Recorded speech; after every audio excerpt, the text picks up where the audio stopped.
മുരാരി തന്ത്രി വെറും ചെറ്റ ഉള്ള ഒരു ട്രാൻസ് ഡാൻസർ ആയിട്ടുള്ള ഒരു കഥാപാത്രമാണെന്നൊക്കെ പറഞ്ഞിട്ട് അതിനോട് വിളിച്ചു. വീട്ടിലേക്കാണ് വിളിച്ചത്. ഇത് ഞങ്ങൾ ഓൾറെഡി വാങ്ങിച്ചതാണ്. 2 lakh ആണ് ഈ ഡ്രസ്സിന് മാത്രം കോസ്റ്റ്. നേരത്തെ പറഞ്ഞു ആശയ അത്ര പൈസ ഇല്ല. ഈ ആശി എപ്പോഴും അങ്ങനെ പറയുള്ളൂ. ബെൽമാൻ ഡ്രസ് വാങ്ങിച്ചിരുന്നില്ലേ ദുബായിൽ? എത്ര രൂപ ഉണ്ട്?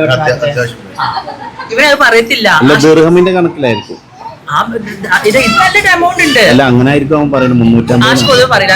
ആഷിക്ക് ഇപ്പൊ മറ്റേ ട്രോളിയല്ലോ സാരിയുടെ കേസ് പറഞ്ഞിട്ട്, അതിൽ പിന്നെ ആഷിക്ക് ഒന്നും ഭയങ്കര പേടിയാ. ഇതിൽ പറയാൻ ഭയങ്കര പേടിയല്ലേ. ഇത് വെർസാസിയുടെ ആണ്. വെർസാസിയുടെ ഒരു യുണീക് പീസ് ആണ്. ബാക്കിയുള്ള മറ്റേ ഏറ്റവും പറയും. എനിക്ക് ഇതൊന്നും ദിറംസ് വെച്ച് നോക്കണേ ഇവിടുത്തെ ഒരു 1,00,000 സംതിങ് ഉണ്ടാവും എന്തായാലും. അതൊക്കെ വലിയ മീൻസ് അതിന് അപ്പുറത്തേക്ക് ഡ്രസ്സ് ഇടുന്ന ആൾക്കാരില്ലേ? ബെൽമാന്റെ ഒക്കെ ഡ്രസ് ഇട്ട് നിൽക്കുന്ന ആൾക്കാർ നല്ല കോസ്റ്റ്ലി അല്ലേ? ബെൽമാന്റെ ഡ്രസ്സിനൊക്കെ നല്ല കോസ്റ്റ് അല്ലേ? ഞാൻ എന്റെ വാച്ച് ഇട്ടില്ലേ? ഞാൻ പറഞ്ഞു വാച്ച് ശ്രദ്ധിച്ചു. ഇതാണ് ഇന്നത്തെ ഹൈലൈറ്റ് വാച്ച്. 24 കാരറ്റ് ഗോൾഡ് അല്ലേ? 18 കാരറ്റ് വാച്ചാണോ? ആഷിന്റെ വാച്ചാണ്.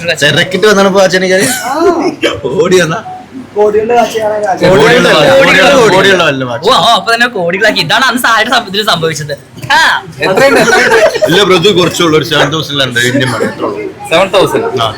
സമയത്തിന് എന്തെങ്കിലും പ്രത്യേകത ഉണ്ടോ? സമയം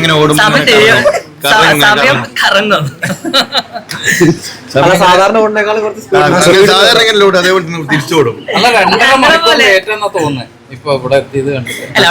പള്ളിയുടെ ഇതുള്ളതുകൊണ്ടാണ് ലേറ്റ് ആയത്. അല്ലെങ്കിൽ ഞാൻ കുറച്ച് നേരത്തെ എത്തിയേനെ.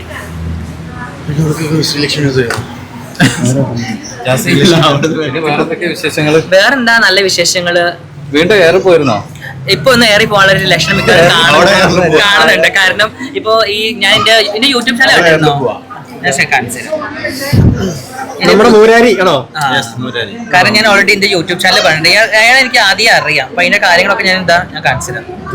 ഒരു മിനിറ്റ് വെയിറ്റ് ചെയ്യേ.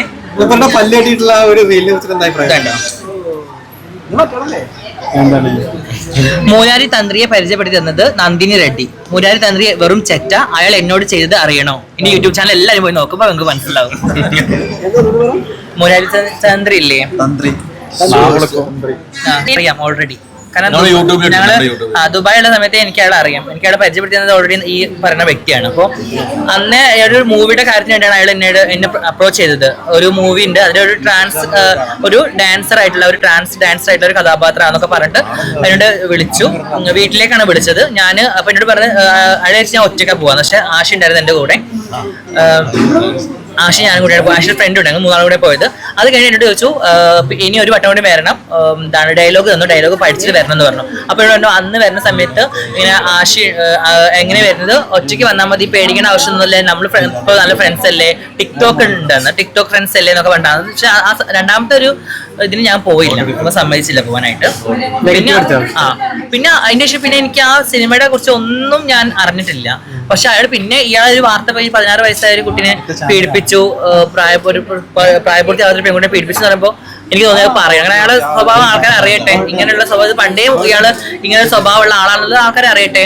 പിന്നെ ആൾക്കാർ പറയുണ്ടാവും അന്ന് ഞാൻ ഓൾറെഡി എന്റെ ശരീരം കൊണ്ട് ആണായിരുന്നു, മനസ്സ് മാത്രമായിരുന്നു പെണ്ണായിട്ടുണ്ടായിരുന്നുള്ളൂ.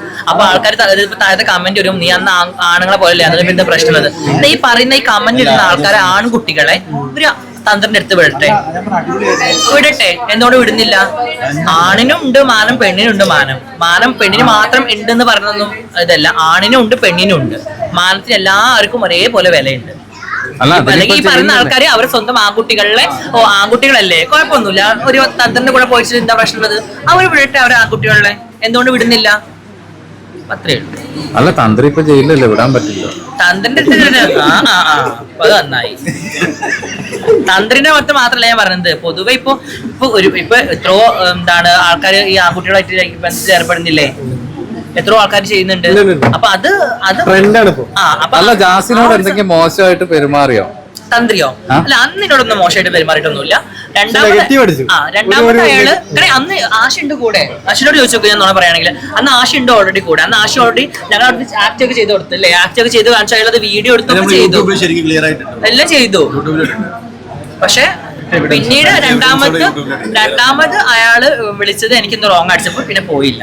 പിന്നെ ആ പടത്തിനെ കുറിച്ച് പിന്നെ ഒന്നും അത് അയാൾ പറഞ്ഞത് മോഹൻലാലാണ് നടൻ എന്നൊക്കെ എന്നോട് പറഞ്ഞിട്ടുണ്ടായിരുന്നത്.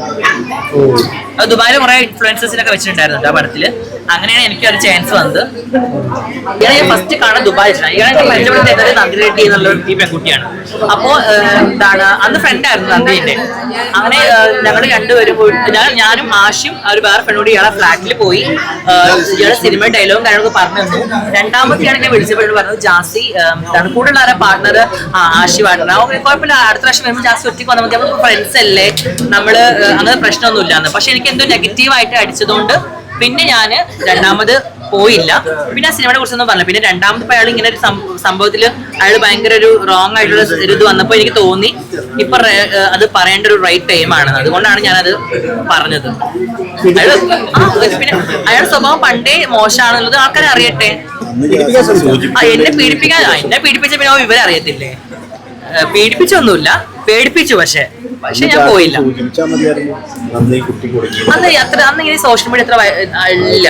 ടിക്ടോക്ക് അത്യാവശ്യം നല്ല റീച്ച് ആയിരുന്നു. പക്ഷെ അവളുടെ അടുത്തുള്ള ആൾക്കാർ മുഴുവൻ അങ്ങനത്തെ ആൾക്കാരാണ്. രണ്ടാമത് അവൾക്ക് വേറെ ആളെ പരിചയപ്പെടുത്തിയത് ഞങ്ങളുടെ ഷോപ്പിന് ഒരു സമയത്ത് കുറച്ച് ക്യാഷിന്റെ കാര്യത്തിന് വേണ്ടിയിട്ട് പാർട്ണർഷിപ്പ് ആവാൻ വേണ്ടി അയാള് കുറച്ച് ക്യാഷ് പറ്റിച്ച് അയാളും പോയി.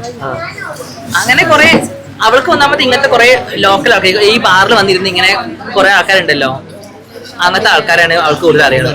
ഈ നന്ദിനി അയാളെ അക്കൗണ്ട് പോയി നോക്കിയാൽ മതി. അവർ തമ്മിൽ ഒരുമിച്ച് വീഡിയോസും കാര്യങ്ങളൊക്കെ അക്കൗണ്ടിൽ കിടക്കുന്നുണ്ട്. അവർ ലൈവില് ഇരുന്ന് സംസാരിക്കാറുണ്ട്. അതൊക്കെ റെക്കോർഡ് ഓൾറെഡി ഉണ്ട് കയ്യിൽ. ഞാൻ എല്ലാം എന്റെ യൂട്യൂബ് ചാനൽ പറഞ്ഞിട്ടുണ്ട്. അതുകൊണ്ട് നമ്മളോട് പറയത്തില്ല. അല്ല, നിങ്ങളോട് പറയും. നിങ്ങൾ ഇവിടെ പറയാനുണ്ട് എന്താ? അല്ല, നാട്ടിൽ വന്നതിന് ശേഷം മോശം അനുഭവം ആരുടെ അടുത്ത് ഉണ്ടായിട്ടുള്ളത്? എന്ത് ഇതേപോലുള്ള? ഇല്ല, എനിക്ക് അങ്ങനെ മോശം അനുഭവങ്ങളൊന്നും ഉണ്ടായിട്ടില്ല. ഒരു സിനിമയിൽ അഭിനയിക്കാൻ വിളിച്ചിട്ട് ഇങ്ങനെ പിന്നെ അഡ്ജസ്റ്റ്മെന്റ് വേണമെന്ന് പറഞ്ഞിട്ടുണ്ടായിരുന്നല്ലോ, അത് ഉള്ള കാര്യം തന്നെയാണ്. അത് ഉണ്ടായിട്ടുണ്ട്. അല്ലാണ്ട് വേറെ അങ്ങനെയൊന്നും മോശം അനുഭവങ്ങളൊന്നും ഉണ്ടായിട്ടില്ല. പിന്നെ ഓൾറെഡി ഞാൻ ആഷിയുടെ കൂടെ ഞങ്ങൾ 10 വർഷങ്ങളായിട്ട് പാർട്ണറായിട്ട് ജീവിക്കുന്ന ആൾക്കാരല്ലേ. അത് ആഷിയുടെ കൂടെ ഉള്ളതുകൊണ്ട് എന്നോട് അങ്ങനെ മോശം അങ്ങനത്തെ രീതിയിലൊരു ആൾക്കാർ സംസാരിച്ചിട്ടില്ല ഇതുവരെ. ചോദിക്കുന്നോട് ഇങ്ങനെ കൂടെ ഉള്ളത് പാർട്ണർ ആണോ, ആക്ട് ചെയ്യാൻ വരുമ്പോൾ ആള് കൂടെ ഉണ്ടാവോ, അങ്ങനെയൊക്കെ ചോദിക്കും. അത്രേ ഉള്ളൂ. മനസ്സിലായിട്ട് അതെ. നേരെ പക്ഷെ ഞാൻ തനിച്ച് നിൽക്കുന്ന ഒരു ട്രാൻസ് വുമൺ ആണെന്നുണ്ടെങ്കിൽ അപ്പോസ് അത് പോസിബിൾ ആയിരിക്കില്ല. ചിലപ്പോൾ അവര് വിളിച്ചു നമുക്ക് പോകാനൊരു പേടി ഉണ്ടാവുമല്ലോ അവർ വിളിച്ചെടുത്തേക്ക്.